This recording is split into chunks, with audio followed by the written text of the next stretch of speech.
Hello, j'espère que vous allez bien. Aujourd'hui, on se retrouve pour une vidéo pour parler d'entrepreneuriat et être multipotentiel.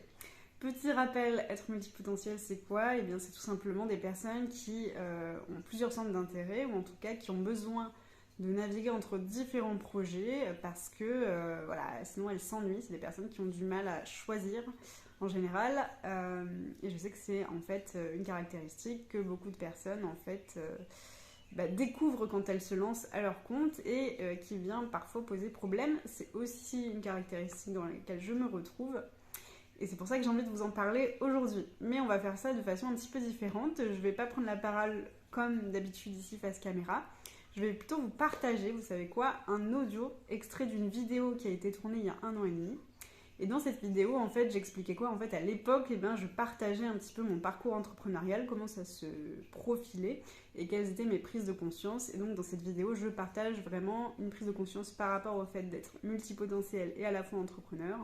Et j'ai trouvé que c'était la meilleure façon finalement de vous partager ça, puisque ça a été vraiment une vidéo qui a été tournée vraiment à chaud quelques jours ou même, je pense, quelques heures après cette prise de conscience.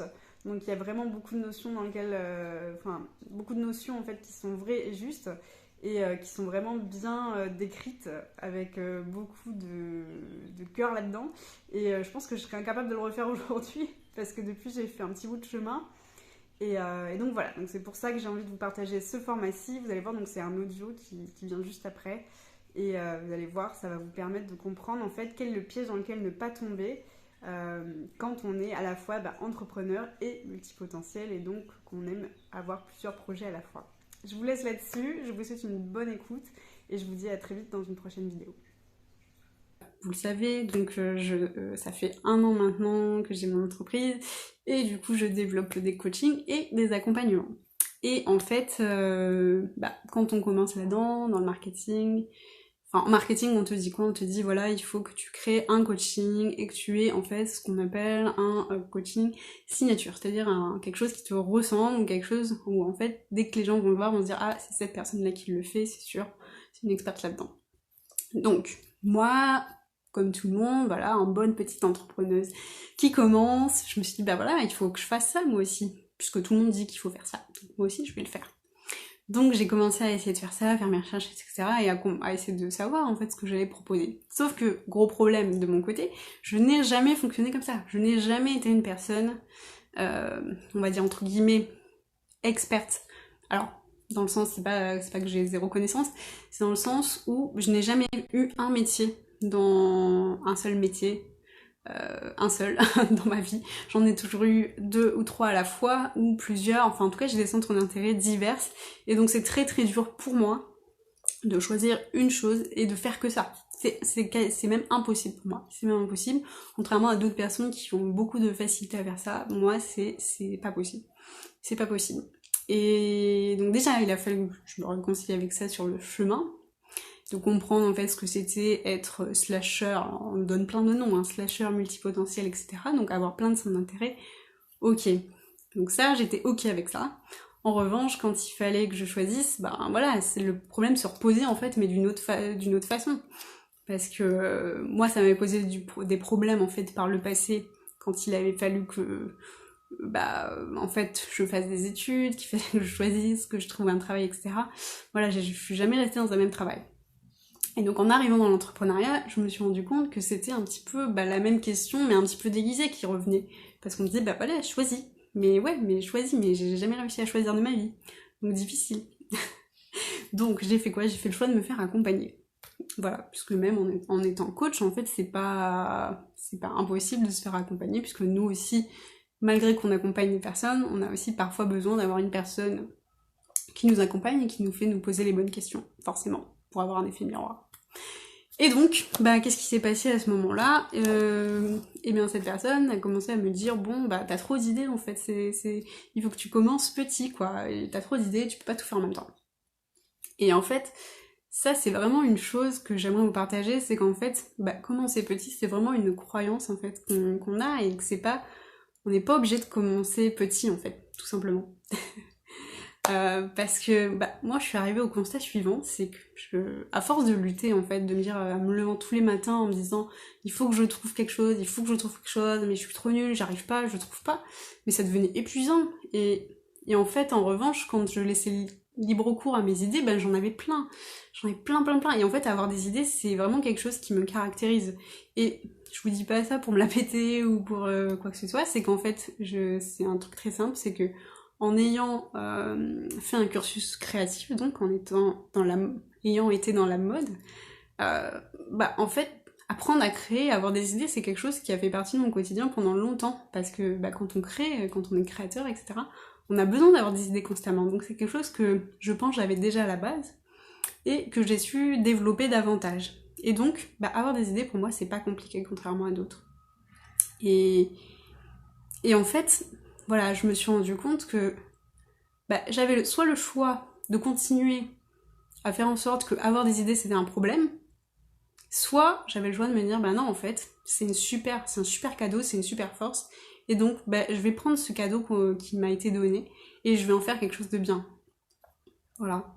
Et en fait, parce que du coup, avoir des idées, ça veut dire quoi concrètement? Ça veut dire être capable de, en une journée, plusieurs journées, de créer un espèce de business plan où tu as plusieurs offres en même temps qui se combinent, etc. Et donc forcément, tu t'impliques dans quelque chose de beaucoup plus grand qu'un seul coaching, par exemple, un seul accompagnement. Et donc en fait, c'est ok en fait. J'aimerais vraiment te faire passer ce message que si toi t'es dans cette configuration aujourd'hui, que tu te poses les mêmes questions que moi je me suis posée, et en fait c'est ok si tu veux commencer en grand. Si tu veux commencer grand, avec des idées et un business plan avec plusieurs offres qui s'emboîtent, des clubs, des machins avec plusieurs niveaux, des masterminds, etc. C'est ok en fait. C'est ok aussi de fonctionner comme ça parce que c'est ta façon de fonctionner. Donc en fait, elle ne peut que être bonne. Et il n'y a que en respectant ta propre façon de fonctionner que tu vas avancer et arriver. Tu vois. Et moi, je me suis dit vraiment ça. Je me suis dit, en fait, soit tu fais en sorte que ce qui t'arrive, c'est un problème, soit je fais en sorte que c'est un cadeau et en fait j'avance. Et en fait ça me fait arriver à aussi un deuxième point, c'est que pourquoi j'avais autant peut-être de difficultés à assumer ces idées, à assumer cette ambition que j'avais, c'est qu'en fait autour de moi, l'image qu'on me renvoyait n'était pas celle de la personne qui était capable de porter autant d'idées. Tu vois, tu le sais, je fais jeune, je fais pas mon âge. En plus, souvent je rigole, etc. Donc peut-être qu'on me donne, tu vois, on pense que je suis pas sérieuse, etc. Et en plus de ça, donc quand je dis que j'ai plein d'idées, souvent on me disait oui, mais bon, pas toutes les idées sont bonnes, hein, il faut que tu commences petit, etc. Mais bon, et en fait voilà, c'est l'image qu'on me renvoyait, c'était de la personne en fait qui n'était pas capable d'avoir autant d'idées et de porter un tel projet. Et en fait, je me suis dit au bout d'un moment, en fait, pourquoi pas? Pourquoi pas, en fait? Pourquoi une personne ambitieuse serait forcément une personne qui, je sais pas, qui a des bureaux, qui fait partie de, comment on appelle ça déjà? Un incubateur, machin, qui a un micro, qui est hyper extraverti? Non, pas forcément, en fait. Tu peux aussi être introverti, être quelqu'un de calme, posé, et tu peux aussi, en fait, porter en toi des projets, des grands projets. En fait, il y a rien qui est défini. Et ça, c'est vraiment peut-être un danger, c'est peut-être un piège dans lequel on tombe quand on est entrepreneur et qu'on débute. C'est qu'en fait, même dans l'entrepreneuriat, il y a des codes et il y a des cases, il y a des façons de faire. Et en fait, par principe, on se dit, en fait, il faut que je fasse comme on m'a dit de faire. En fait, j'ai pas le droit, quelque part, c'est comme si on se donnait pas le droit d'être soi-même. Et inconsciemment, moi, c'est ce que j'ai fait. Je me suis dit, non, il faut que je commence par faire une offre. Et en fait, c'est comme ça. Et j'ai pas... Il n'y a pas d'autre choix. Mais en fait, si, il y a d'autres choix. Il y a le choix d'être toi-même. Et en fait, à partir du moment où tu as une envie, quelque chose qui te tient à cœur, parce que moi, c'était ça qui se passait, en fait, c'est que je me disais, oui, en fait, il faut que je fasse une offre. Mais à côté de ça, j'avais plein d'idées. J'avais des cahiers, je me souviens, où j'écrivais des trucs. Je me disais, mais punaise, si je pouvais faire ça maintenant, mais ça serait tellement bien. Ce serait tellement bien. Et en fait, j'étais frustrée quelque part. Et je me disais, punaise, dans cette liste, qu'est-ce qu'il faut que je choisisse? Alors, qu'est-ce que je vais choisir? ben non, en fait, t'as pas à choisir, t'as à être à toi, tu as à te respecter, en fait, et à faire vraiment ce qui te tient à cœur et ce qui t'appelle. Et, et en fait, à vraiment assumer qui tu es, et peu importe ce qu'on dit de toi, en fait, tant pis, et n'oublie pas que même dans l'entrepreneuriat, il y a plusieurs façons d'agir, il y a plusieurs façons de faire, et en fait, la meilleure façon qui fonctionnera pour toi, c'est la façon qui te ressemble le plus. Et j'aimerais terminer sur peut-être cette phrase, c'est que tu vois, il y a écrit nulle part en fait comment ça doit se dérouler, comment ça doit se faire, comment les choses doivent être faites. Il n'y a pas écrit en fait comment toi exactement tu vas devoir agir. Tu vois, et c'est écrit nulle part aussi que t'as pas le droit d'avoir des grands projets, même si t'es quelqu'un de calme, de tranquille, de posé. Voilà, c'est écrit nulle part. Donc en fait, c'est à toi de choisir et d'agir selon tes envies. Et si c'est ça qui te parle, ben en fait, moi j'ai qu'une chose à dire, c'est en fait, vas-y, go quoi.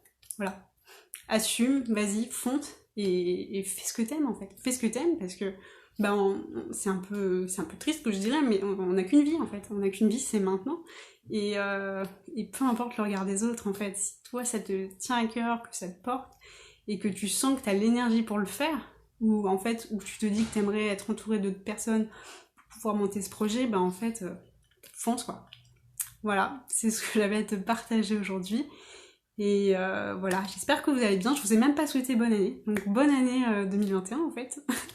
J'espère que vous avez passé de bonnes fêtes et que vous portez tous bien. Et voilà, donc ça c'était première vidéo de journal. Et donc on se retrouve demain pour pouvoir aborder d'autres sujets que j'ai en stock. Voilà, je vous souhaite une très bonne journée et je vous dis à demain. Ciao ciao.